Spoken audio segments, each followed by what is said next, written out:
Welcome back to Two Beards and a Podcast. Hey, Fred, how you doing today? Two beards and a Bible. Two beards and a Bible. Two beards and a podcast is pretty good, too. How did that just run off my lips like that? I'm not sure, but... No, thanks for correcting me. Two Beards and a Bible podcast. And we're here in the Woodlands just talking about Jesus Christ and how he can help all of us. Yep. I was just talking right before this podcast that I'm actually getting married in a week, and it's kind of exciting, and it's such a tumultuous time in a relationship. Rest in peace. Yeah. I'm kidding. But so many people do say that, like, your single life's over. That's true. Like, I'm not going to be able to do everything I want anymore. Any tips? Tips. So I've been married 12 years. Okay, so you're doing something right. I think I'm doing something right. Tips. I don't really know if I have any tips. Like, it's one of those things you have to go through, I think, and you have to experience it on your own. And I mean, besides the basic, like, keep your privates to yourself, other than your wife. You know what I mean? Like, don't. You got to learn to start thinking about somebody else first, before yourself. That was probably one of the hardest lessons I had to learn. But other than that, I don't really have any tips. Like, it's just live for somebody else. That's a tip. I like that. Yeah. I'm from South Louisiana. Like, the tips I got, like, for our wedding, people wrote on little cards, at the wedding, like, advice and quotes and things like that. And the tips I got were, like, I remember one guy wrote, "Don't cook bacon naked. It hurts." Yeah, like, stupid stuff like that. Okay. You know what I mean? Like, so I was never like given great advice other than that. So, yeah, live for somebody else and show her that you love God. How much you love God, and treat her. She's God's daughter before she's your wife. Mm-hmm. You know what I mean? So treat her like he would. Yeah. And you said something last week that kind of I've been using is pretend that her father is in the room with you the whole time, and like that's how you talk to her. And like, yeah, I didn't mean to cut you off. No, go ahead. Even when the arguments happen, because they will happen, and that's one of the things that I've been working on is communication, and how to communicate to your wife. And when you understand just the miracle that communication is, right? Mm-hmm. Like, for God to give us that ability, you want to go back to the whole science thing. Like, why has no other species out there evolved over all these millions of years? You know what I mean? Like, we're the only ones that can communicate, that we can talk, and like one soul can have a thought, right? Which fires off these neutrons and whatever. I'm not a scientist, obviously, but yeah, fires off all these things that then comes down some, like, neurotransmitters. Yeah, all this stuff happens, and it forms a sound. And then that sound goes to you, right? Mm-hmm. And then it goes into your ears, and then all the neurotransmitters and all that to your brain. Like, just take a second and think of the miracle that is just by itself. And that's something that we as humans take for granted on a daily basis. Yeah, it's called reason. That's what Aristotle called it. And just our ability to reason. It's no other animal has it. And it's kind of crazy. Science, there was a giant leap that happened like 50,000 years ago, and science can't explain it. Like, we went from being monkeys and then to be having reason. How did that happen? We can talk, and like, it's just such a miracle to be able to even have a conversation with another soul, like to get out my feelings and my emotions, and for somebody else to be able to hear it, listen, and then respond back. Like, everything that has to take place for that to even happen is a miracle by itself that we on a daily basis don't even think about. Like, forget taken for granted. Like, that ship's sailed. Like, it's not even taken for granted, is putting it lightly. You know what I mean? Like, there's not a day we wake up and we don't take for granted our ability to communicate with each other. Yeah, it's like, and that's a really good reason, because it's also, a lot of people like to call other people stupid and dumb, but like even the dumbest, most stupidest person you can imagine is such a miracle of life. Like their ability to, like, they can still drive down a highway going 80 miles per hour and keep straight and not like that. That's for hours at a time. That's like, you can't teach a monkey to do that in any amount of training. It's like insane how much neural capacity we have in our brain, and it's unlike anything, any other species in the world. It's only, only be called a miracle. Yeah. And so once you get married, when these arguments come up or disagreements or whatever it is, like I've been guilty of this in the past, and definitely things I've tried to work on, because you get heated in the heat of the moment. Like you're trying to prove a point, she's trying to prove a point. You're both butting heads. Oftentimes it's over something stupid. Yeah. You know what I mean? And there we go again. It's over something dumb. And what you're trying to do is be right. But what is the tone? How are you talking to that person? How are you communicating with that person when all this is going on? Because the way we communicate in private is completely different 9 times out of 10, maybe 10 times out of 10, than the way we would communicate in public or around friends or around family. Yeah. So that's the way I started looking at it. Was she's God's daughter first, and I need to try and talk to her like I would want, number one, like God would talk to her. Number two, like I would want God to talk to me, or Jesus to talk to me. Jesus, yeah, he got mad, he got angry, but he didn't go around just like totally talking to people like they're, dogs or something like that. So no, he had such grace. Once you're aware of it and you start realizing those things, and a calmness kind of comes over you, and it changes you, So. Well, I like that. That's a great tip. There's a couple tips in there. I really like that. And what I've kind of learned, and we've been dating a while, so it's kind of different than I think a lot of relationships. If you're out there, a lot of people get married young, especially here in the South, like where I'm from in Chicago. Everyone's like 35 and single still. Yeah, that's how it should be in my opinion. 35. Like, I saw. I don't have X or Twitter or anything, but I randomly see tweets somehow, and guy, he said, if you're stop stressing that you're not married in your 30s, just look at it as you skipped your first divorce or something. It was something along those lines. And I started thinking about it. I was like, man, I know a lot of people that got married in their 20s that are divorced.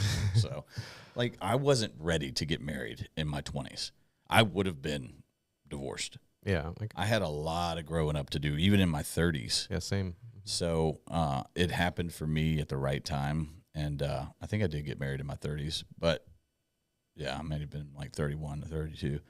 But it would have been a disaster if I would have gotten married any sooner. Mm-hmm. I probably could have waited, honestly, a little bit longer and done some more growing up. And well, it is good, but there's also like disadvantage. Like there's that quote, like, experience is the mother of illusion. Like you just get these bad experiences ingrained in you, and which could lead you off. Because like I'm really good at talking and explaining things and like debating. I was a national debater growing up, and like so I'm all about like debating. I can like prove anything to someone.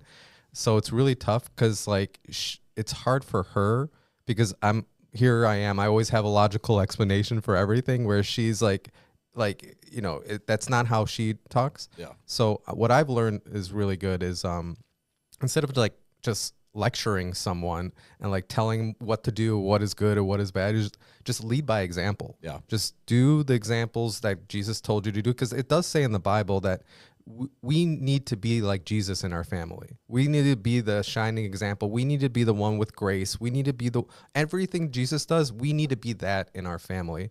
And it's so hard to do, but it really challenges you and makes you a better person. Like I always wanted to go to church every week with her, and it wasn't until I started going to church every week and making it part of my thing that I can finally now have, like, she's finally open to it now and doing, like, going sometimes. And I know in the future, if I keep doing it and showing the fruits of the work that I'm putting in, she'll see that. I don't have to explain it to her. So it's interesting. I think what a lot of people, when it comes to faith and it comes to changing who you are and wanting to be a better person, number one, and here's another tip. I said I didn't have a lot of tips, but I forgot about this one.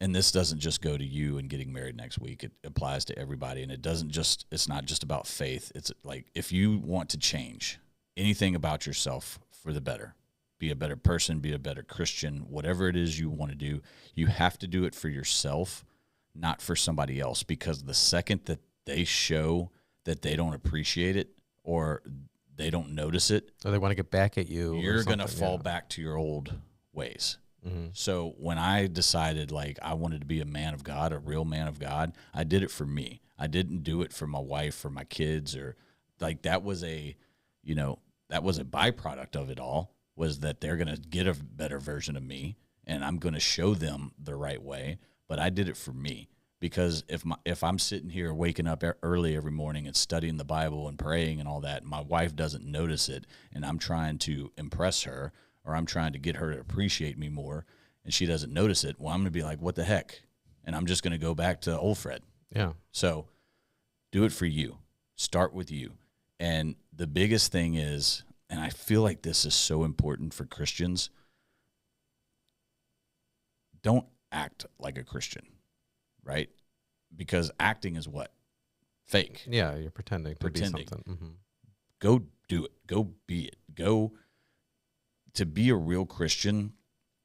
And I think this is where a lot of non-believers like get kind of pause when it comes to Christianity and all this, is because there's so many, like, we all know, we all have skeletons in our closet.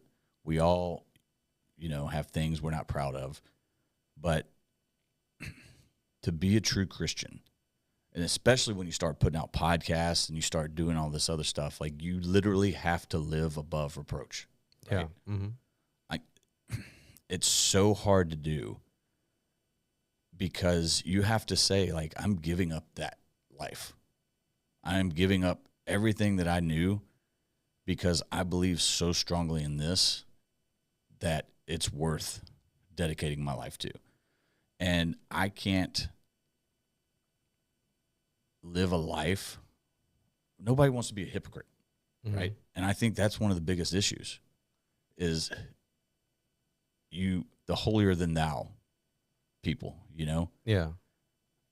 That gives so many people pause, that just maybe they do want to become a believer, or they feel judged. I'm not here to judge anybody. That's one of the things I disliked most about being around Christians, was I felt judged, Mm-hmm. Like, I look at it as, like, meet people where they are, right? You're a non-believer, okay? I haven't always been the best Christian, right? You're struggling with alcohol? Me too.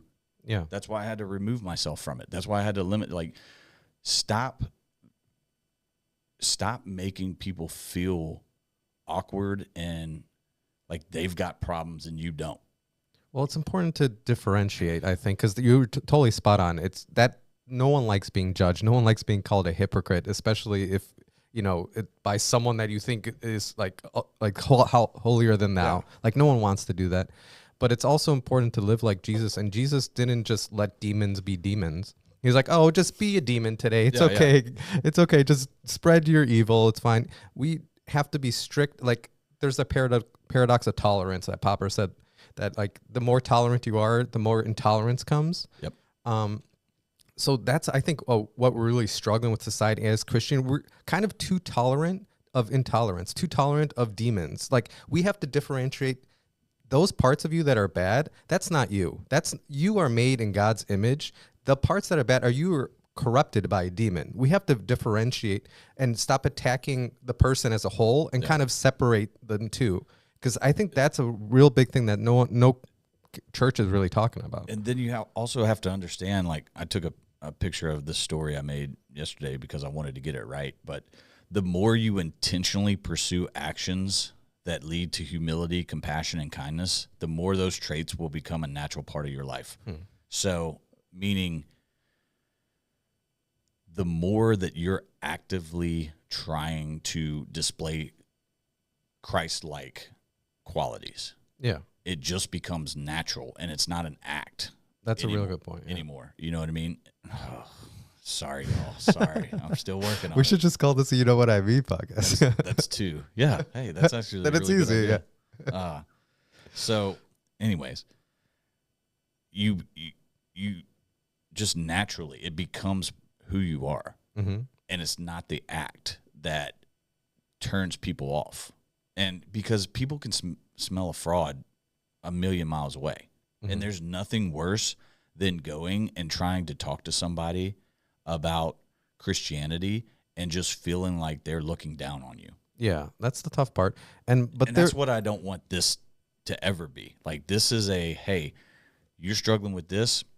Like, I can't relate to somebody that struggles with drug addiction or porn because I've never had those, those things, those issues. Mm-hmm. But I have struggled with alcohol, and I can relate to somebody who's going through that.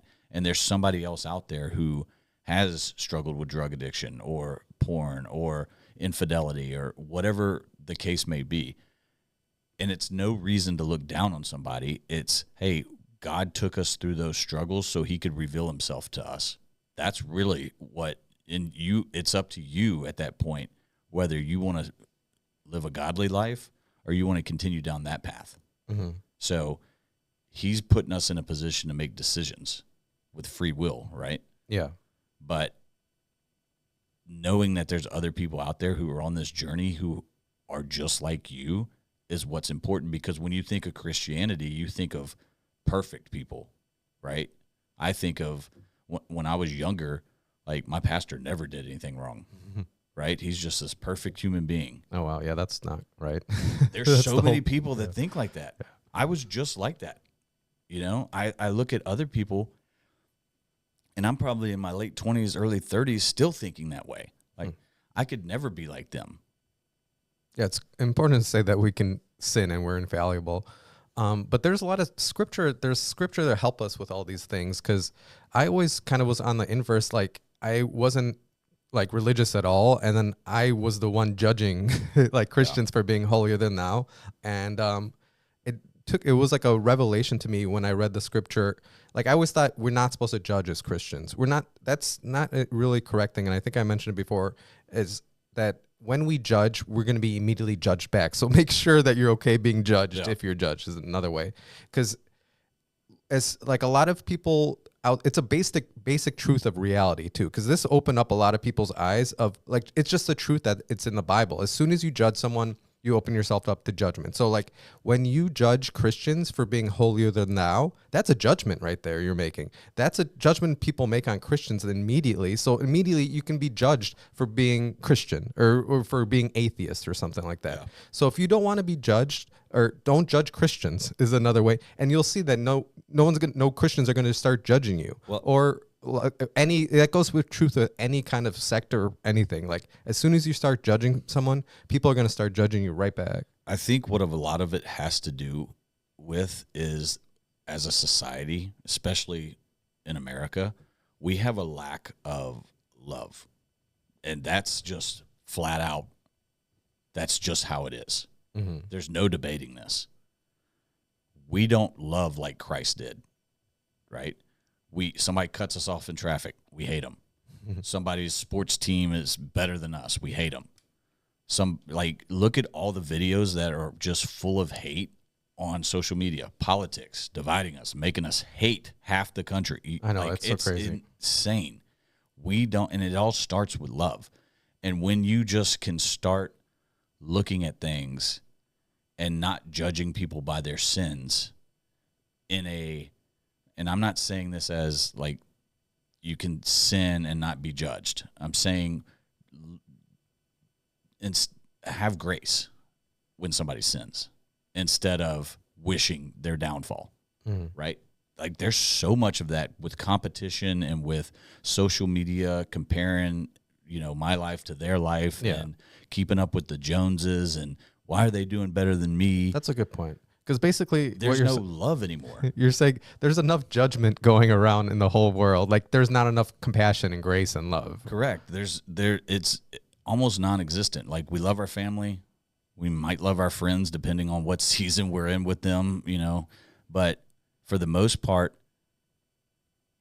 we live in a loveless world, right? Yeah. But we all see a story where somebody comes together and helps somebody else, saves their life, and they're two different ethnicities or something like that, and it's the sweetest. Like we all have that capability still. Yeah. We've just let society ruin us, basically. And we all know that drive us further away from what Christ was really like. Yeah. So when you start pursuing that and you start saying like, hey, I know I'm not going to be like Christ. Perfect. But I'm going to try. And I'm going to forgive. And I'm going to get rid of jealousy. And I'm going to get rid of idols. And I'm going to just be a loving human being, which for me has been really difficult, especially with my military background, because there was a lot of hate built up.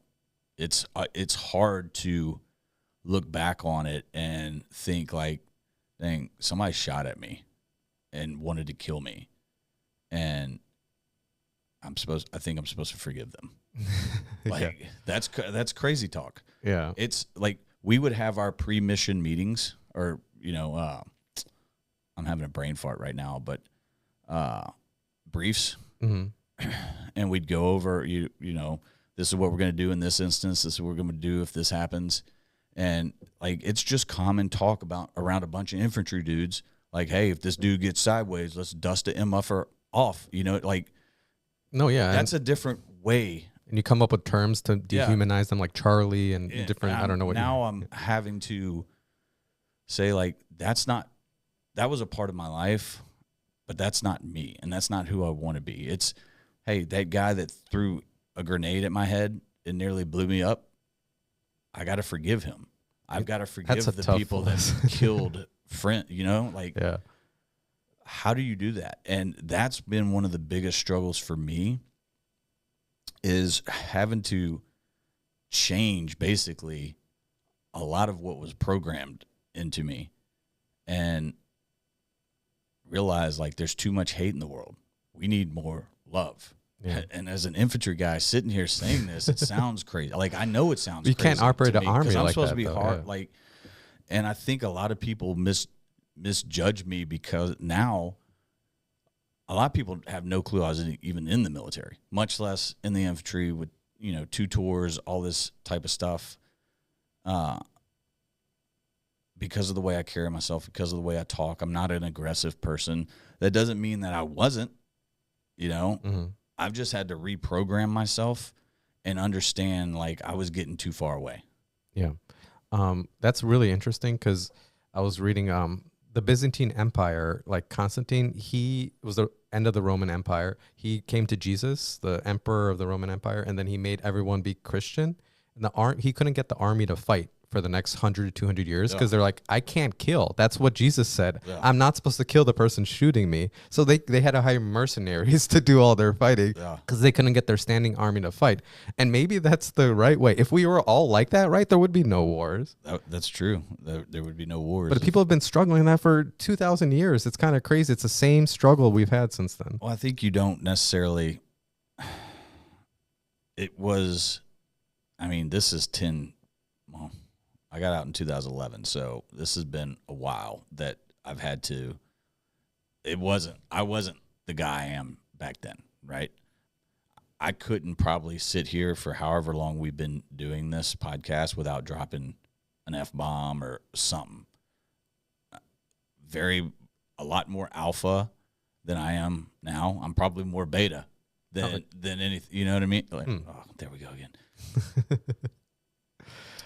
You think you're a beta now? That's interesting. I don't think I'm a beta, but I'm saying I'm more beta now than I was definitely. You had to be alpha. Well, I think there's a difference between beta and alpha. They're like alpha, maybe there's a bad connotation of alpha, like you demand what you do. I think it's harder to be an alpha that leads by example. Yeah. And like, that's how people follow. Leader is getting people around you to be better. And I should say that would be the perception. That's not Yeah, perception. Yeah. I'm definitely not, a sit to pee and drive a minivan. Like, no offense to those guys out there. Like, still love you. But no, I'm saying the progression that I've been on at this point in my life compared to where I was, drinking beer all the time, cussing, dipping, like all these male things. Yeah, perception of alpha. Shooting like guns, like all this stuff. The perception of what a man is. Mm-hmm. That was a long time ago. But now I'm this loving, I don't know if it was having a daughter that changed everything, or they say that happens after a daughter. Yeah.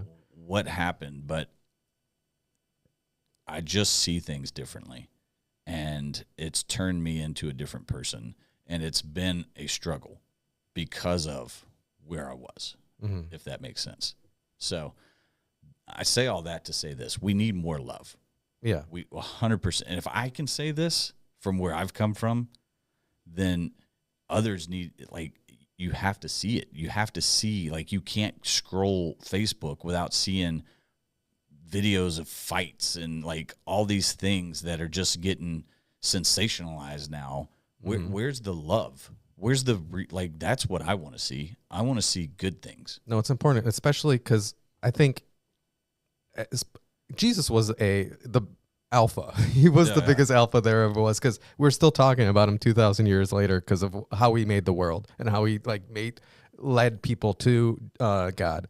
But you're totally right about social media. Like, it's important what we're doing the podcast too. Dehumanized us. It has dehumanized. It's taken the love out of the world, and that is all that makes us human, and the reason especially. Yeah, and then it's also given, it's given people a lot of leeway to say things that they wouldn't say in real life. Like, go to the comment sections on some of these things. It's absolutely ridiculous, and it's a bunch of keyboard warriors that would not say whatever they're saying to somebody's face.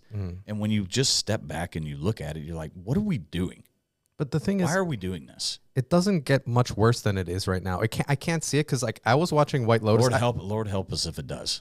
I just look White Lotus. You know that show on HBO? No. I watch these things just to see the pulse of what like the devil is doing. Like, it is the most filthy show that is, like, it can't get worse. They're doing incest now on it. Okay. They already did everything bad. Now they can't go further. They already glorified murder. There's nothing more they can do that's more filthy than that. Yeah. And that's why this kind of message resonates so much, because it's such a polar opposite of that. They are on the bottom floor.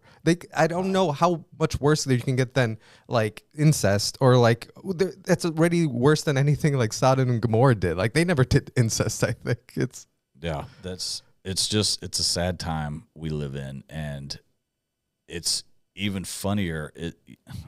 I wrote some notes down while I was doing my Bible stuff the other day, and let me find it real quick. Yeah. You can keep talking while. Well, yeah, because I wanted to talk about a message of C.S. Lewis's in Mere Christianity, which kind of resonates with everything we're saying. I can pull it up too. It's basically that every single human knows that they're doing something wrong, or like that being a hypocrite is bad. That's a good example right there, which you mentioned before. Like, we don't know that there's certain correct actions and we're not fulfilling the correct actions. So like, when we look at a tree or a rock, like, we never say that rock or tree is growing wrong or is the wrong shape, because that's what it is. It is a rock. It is a tree. Yep. We're not saying they're doing, but as humans, we know that we're not fulfilling the right way deep down. We know that we're being hypocritical. We're defying the laws of nature. So that is a real good proof of God, is because we are a species that knows we're not fulfilling the right thing. So why would we have that in our ability, in our mind, to know that we're not doing the right thing? And it comes from God. We're not fulfilling God's will. And like, so when we do evil things, when we do like incest and like terrible things, it makes you like the polar opposite of God. And that gives you a visceral reaction. Yeah. But we know deep down that's bad. And that's not right. It's not the right way. But that's wouldn't happen with any other species. A monkey's always going to do what a monkey does. Like if you take away its banana, it's going to get angry and it's going to do things. That's just what a monkey does. And it's never going to question that. But humans know that this is the wrong way to do things. This is not right. You can't be a hypocrite in all situations. You should lead with love. Everyone kind of knows that at the end of the day. And we're failing to it, which is a great proof of there's something higher than us. There's a law higher than human law. Yeah, no, you said it. You said it perfectly. And what I had written down was kind of based on the idea of lukewarm Christianity being toxic, really, because people they'll serve the word or the world, and then they serve God. They serve things, and then they serve God. But we already know you can't serve things and serve God. You can't serve the world and serve God, right? Yeah. So what I wrote down was you can please God or you can please the world, but you can't please both. Once you realize this and take into consideration that Satan is the god of this world, then the choice is pretty clear. What direction is the world going in? Is that the direction that you want to go? Because we're often we hear things like it's a sad world we're living in, right? It's a dark world we live in. That's because the world's heading further and further away from God. Yeah. What point are you going to wake up and realize I don't want to go that way? I want to go the right way. And that's the way of love. That's the way of grace, forgiveness, treating people how you want to be treated. Yeah. And when I first woke up, I think that's a really good point because we always want to blame like a politician. You always want to blame the people in charge. But at the end of the day, the line of good and evil goes through every man's heart. We are responsible of bringing in the goodness. If we want this world to be good, you need to be good. And that's the only person you have an impact on is yourself. Yeah. So if you're really concerned about everything that's happening in politics, you really want to make the world a better place, stop trying to externalize everything and internalize that. Where can you get a better? Where can you make your community better? Where can you make an impact on this world to lead the world into a more righteous way? Like, stop externalizing everything. Basically, how can you be a servant? Number one, because that's what we're called to do. That's one of the things that you have to do as a Christian is look for how can I serve other people? Yeah, right? That's a good point. Yeah. So, that's actually one of the areas I struggle in is how can I serve others? How can I do more? And that's one of the things that I'm working on to try to fix. But, yeah, I mean, it's a broken world we live in. Politics is insane. Like, it's just insane. And it's getting more insane. Paying attention to that. And I feel like social media has made it even worse, right? Because it gives everybody an open forum to express their opinions and their beliefs and try to be right. And to think of how divided America is, truly insane. But it's going to get even worse because like technology is even getting more like what you see from ChatGPT and neural links right now. We are going to know each other's thoughts in like 5 to 10 years. I'm going to know what you're thinking about me right now. Yeah. That you're going to have to get real close to not like you can't fake that anymore. You can't fake your kindness and put a smile on the face. I'm going to know exactly what you think. So if that should be reason enough. I hope that doesn't. Oh, it's happening. There's already like patents on it. It's happening. Like this is a thing that will happen. And all the tech bros in Silicon Valleys are already talking about it. And I think it was an episode on Joe Rogan who brought this to my attention is we need to get real comfortable with how we act and what we're thinking right now. Because in the future, there's no more faking. And that's why I kind of like where technology is going. It seems like it's leading us to a bad place right now, but it's opening up people's thoughts. And what Jesus said in Luke 12:2 to everyone is like, for whatever is covered shall be uncovered. Like It's God's will to uncover everyone's thoughts. and everyone's things, because then we can actually have an authentic conversation. Like one thing, I'm from a Polish family. My family's all like, I'm the only one born in America. Like I didn't speak English until I was in like first grade. And one thing that always bothered me or my whole family about America is how it's fake kindness everywhere. Yeah. Like we in Poland, if I can go to Poland right now and they'll tell me if I'm fat or skinny, because they'll tell me right away like what their opinions are. Whereas in America, it's always like, oh, you look so good today. That outfit on you is so great. Well, that's because Americans will say that to your face and then say something completely different when your back's turned. Yeah, no, I agree. But that's what I'm saying is like, we're not being honest. We're not being authentic with our thoughts. And that's what technology is kind of going to push us into that way. And look, technology's brought us together. It has brought us, it's listening us together right now to the internet. It's amazing things that are happening. And it is God's will for us to all be open about everything. And I just want everyone to be really sure with what their thoughts are. Well, and I think if you, number one, put love at the forefront, that will change a lot of your thoughts. Yeah, amen. Then if you understand, number one, comparison is the thief of joy. And social media has made comparison like such a problem. Yeah. Because all you see on social media is other people's highlights. Yeah, the best parts. Except for the random person who will post like a struggle that they went through. And it's very rare. But when they do, everybody loves it, right? Yeah. Everybody loves it because they can relate and they can see like, hey, that person struggles too, right?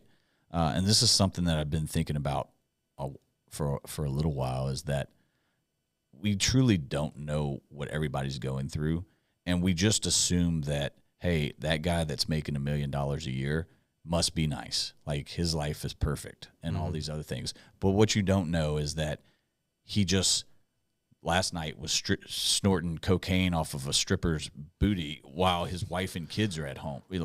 He's dealing with some things, or his health is bad, or he has no family, or there's just because all of his friends are fake. He has no real friends. Exactly. Yeah. Just because you perceive things a certain way doesn't absolve them from having problems. And we all typically have the same problems. Yeah. No, I agree with that. And relationships, finances, health, like there's only so many problems and they all fall into one of those categories and we all deal with them. That homeless guy, yeah, he might be homeless and he might not have any money, but he might not be an addict or an alcoholic. He might just have made some bad decisions along the way, or maybe he just had some bad luck, right? Just because he's homeless, number one, doesn't mean he's an addict or alcoholic or anything like that. You might have a house over your head with a wife and all that, but you're boozing every night of the week and your liver's failing, right? Yeah. He has what you want and you have what he wants. Like, we're all going through this. That's a good point. Yeah. When you let comparison creep into the way, it distorts a lot of realities. And it gives you like this false sense of how life isn't fair and all this other stuff. What you need to do is lead with love.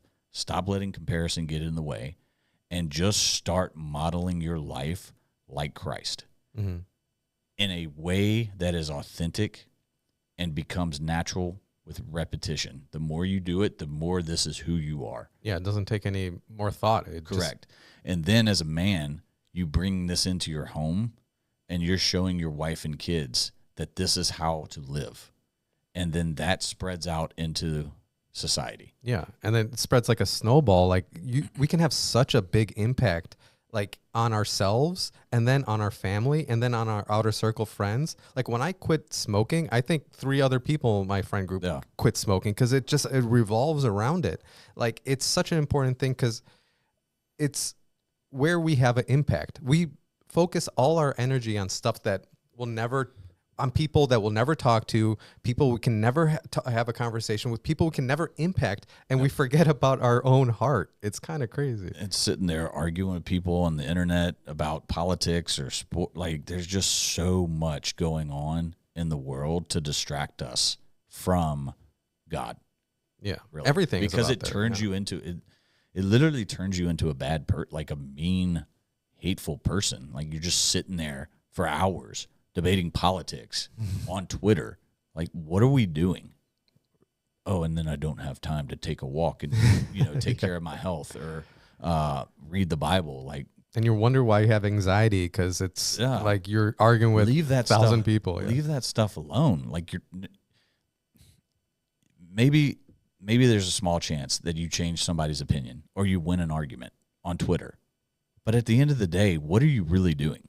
You're staring at a screen if you think about it more, and just looking at a screen on a couch and arguing about things that you don't have any ability to change yourself. Exactly. And look how hard it is to change yourself, right? Right now, if you're not believing, look how hard it is to like go to church one time. And you really think you're going to impact someone on Twitter because you said the right exact words? You can't even change yourself right now. Yeah. So how are you expecting other people to change? Correct. So I think it's an important thing to say. And it's just making you a grumpy, miserable person. Like, just remove all that. Remove all that. Focus on love. Focus on studying the word, spending time with God, and he will lead you down the right path. Yeah. So, well, I think I mentioned it before. It's a good trick to know is stop focusing on, because God is in the present. And we never that's the only time we can have a conversation with God. The only time we can talk to God is in the present. So like right now. So when you're on Twitter, you're thinking about the next word you're going to say. You're thinking about what they're saying. You're thinking about everything except right now, like the instant you are in, where the things around you. And that's where God exists. So it's a real good thing, a trick that I learned is when I'm not focused on right now, I'm failing God. Yeah. Like that's where the impact is. Right, like right now where we're talking to each other, we're actually doing God's will because we're in this moment. We're not thinking about what the next thing is. Or if we are, then we're failing. Like we should be always in the moment. Yeah. And that's where God exists. So it's a real good trick I learned in the future is not to worry too much about the future. Or you won't worry at all if you really believe in Jesus Christ. No, I like that. And worrying. So when we started our first business, I was probably on my way to a heart attack at 35 or 36 just because of the amount of stress and worry and everything. And it was an insurance agency, and it wasn't about how we did business because we do the right thing always and always. That's kind of our saying, right? It's one of the Army things that I learned, like integrity, doing the right thing even when no one's looking, treat people how you want to be treated. A lot of people don't know about insurance, so our whole job was to, hey, how would we want somebody to write this policy for us, right? Instead of making the most money. Yeah, would we put our own house with this company? If not, then I don't want to do business with this company. So that's kind of how we operated. It was the stress part was when it was out of my hands, right? We already wrote the policy. The wind blows, and I'm like, oh, man, please don't let us have claims because I want these companies to do business how I would do business. I want these companies to perform how I would perform, to treat people how I would treat people, to take care of them, even if it means losing money. And I understand that that's not how the world works, right? It's all about the bottom line. So that gave me, and especially in South Louisiana, right, where hurricanes pop up like just it's crazy. Yeah. So, and actually remind me, I'll come back to a fun story of how we sold that business. Yeah, I want to hear more about your business and maybe in the next podcast, and I want to explain more about my business as well. So I just worried. I stressed, I worried, and then somebody said it one day, and it's just stuck with me this whole time. Worrying and stressing about things is one of the least, like, it doesn't do anything, right? Because 93 or 97% of the stuff you worry about doesn't happen. And it's out of control. And the other 3% is going to happen whether you worry about it or not. Yeah. So what's the point in ever worrying about anything? There isn't. I try to explain that to people. It just doesn't get through to some people because I think they like the process of worrying about it because it takes Gives you them away something from the to do. present. I mean, so does a treadmill, but it doesn't get you anywhere, right? I guess get you some steps in or whatever. Yeah. But a rocking chair doesn't. It gives you something to do, but doesn't get you anywhere. So that worrying's like a rocking chair, right? Well, let me ask you this. Are you worried about, speaking of not worry, are you worried about like talking about your business on this podcast or like, no? Because like, so I worry that, and I don't even worry. It's something that I'm aware of. I don't worry about anything anymore. I live a life that is very stress-free, very peaceful. Like, I live the life that I dreamed of when I first started my business. And I got derailed because I wasn't really a business owner. I was a job owner. And if you've never started a business and learned how to fire yourself from jobs, you won't know what I'm talking about. But there is a difference between being a business owner and being a job owner. I was working in my business instead of working on my business. oh, wow, that's good. So what I really wanted was peace. Like my day, you want me to tell you what my day looks like? Sure. On a day-to-day basis? Yeah, let's hear it. I wake up, I pray, I do my Bible app, I go to the gym, I go for a 40 to 60-minute walk, and then I dedicate the rest of the day to answering emails, making posts, talking to people about our other business, spending time with my kids, doing their school. Like, I'm living freedom, right? Yeah, that's amazing. While back then I was stressing and I was miserable and I was drinking and I was doing all these other things that I wasn't living life. I thought I was, but I was a miserable person. Tell you about the stress and everything, wrap that story up. Worrying about the company's going to hold up their end of the bargain, right? I wrote the policy. We the steps to writing an insurance policy, it goes all the way to, hey, I got to go make friends with people and get them to send me business, send me referrals, number one. Then when the referral comes in, we got to quote it. Then we got to write it. Then it has to go through inspections and make sure like the roof isn't, 50 years old and all this other stuff. And then finally, the policy's good. That's out of my hands at that point.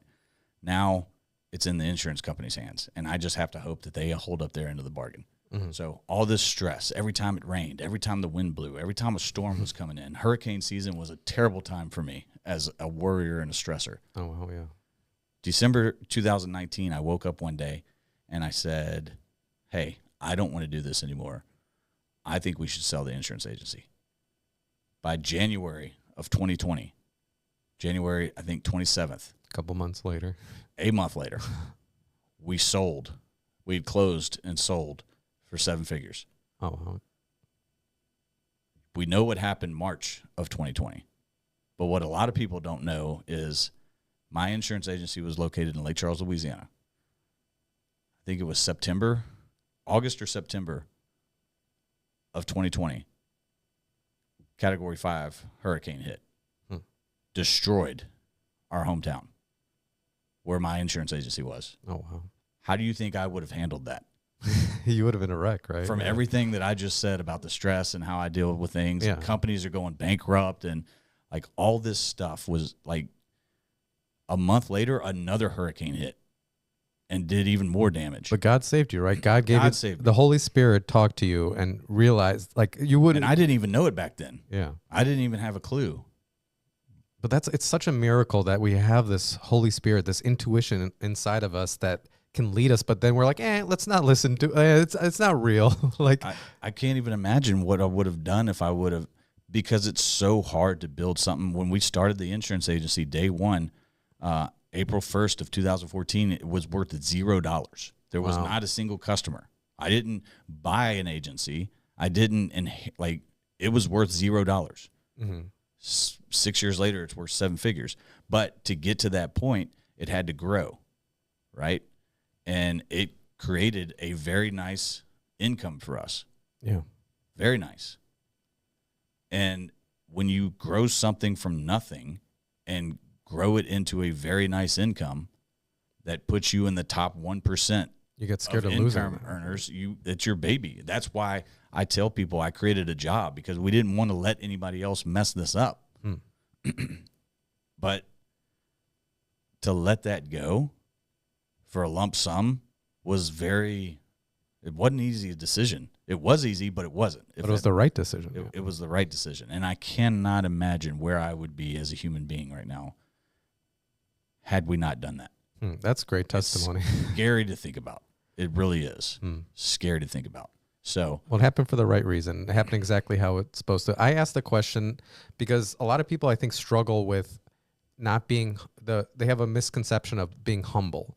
Like a person that creates an amazing cathedral doesn't mean they can't be happy and explain to people that they built this amazing cathedral. But what humble really means is being just as happy for someone else that builds an amazing cathedral. Correct. See the awe and amazement of that cathedral as well. So I think it's important to spread our successes and achievements as well, because a lot of people, I think, on a Christian podcast don't want to talk about their business. Like, I don't want to spread, make this a commercial or something like that. I want to talk about it or I don't mind talking about it because I don't want anybody, and this has nothing to do with anybody else. It's me and my feelings.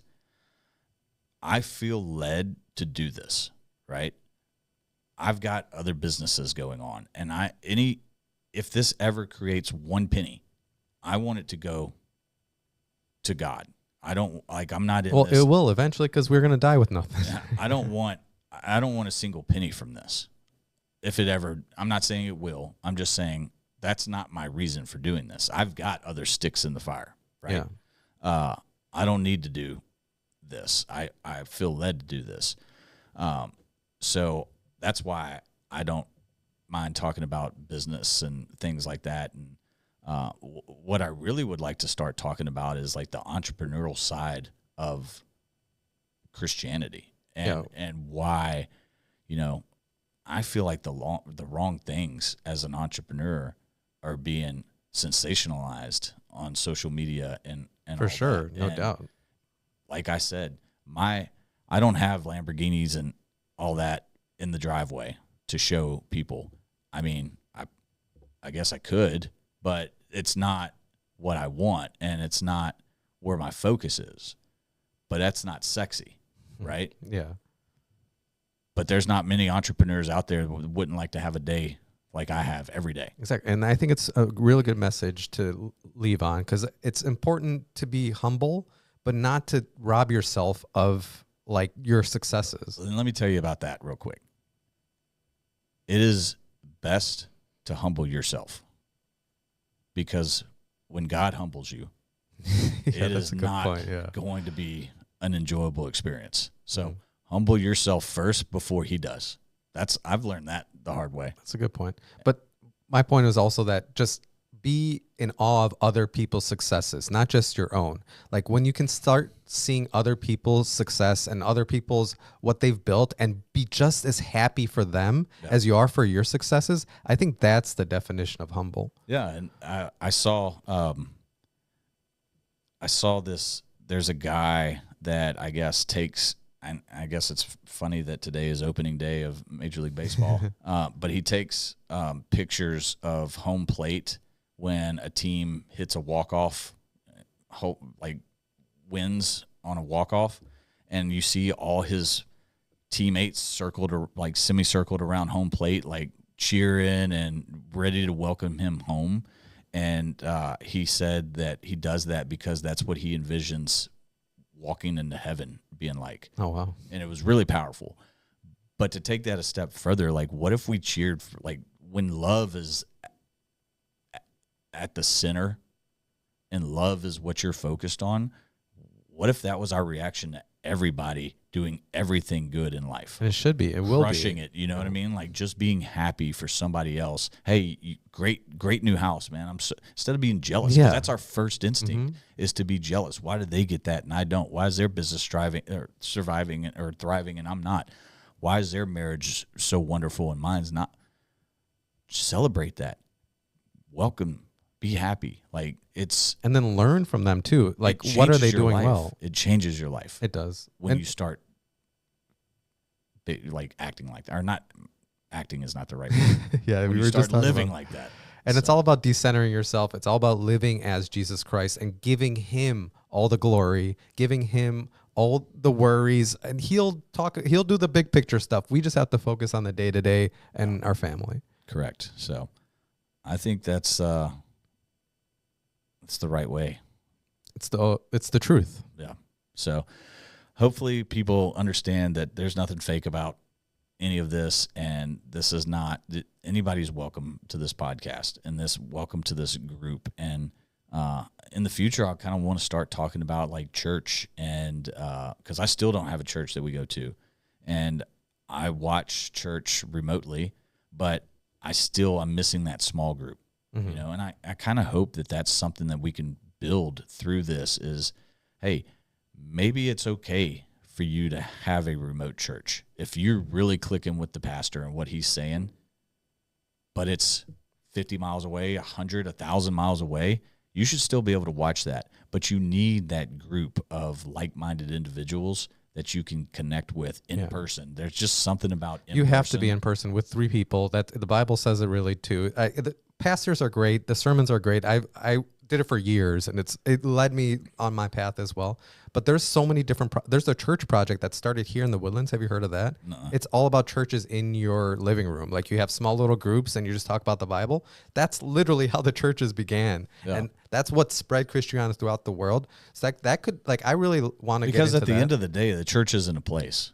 No, it's not a place. That's what people get mistaken about. Exactly. Yeah. So maybe that it's for another. We're running out of time here, but it's for another episode of, yes, find sermons, find that pastor that talks to you, that speaks to you, that puts things in messages that you like. Because you can't fake that. You'll feel it. And then if that's something you can go to in person, wonderful. But it's important to get those small groups going. And maybe that's something with this podcast that we can help create is small groups. We'll love that. All around the world. So yeah, let's do that. That's a good message. Let's do that. Like and subscribe. Leave a comment of what you think we should be doing next. If you're in the Houston area, I would love to create a small group over here. So yeah, if you want to be a guest on this podcast too, let us know in the comments. So we can't wait to see you next week. Let me rephrase that.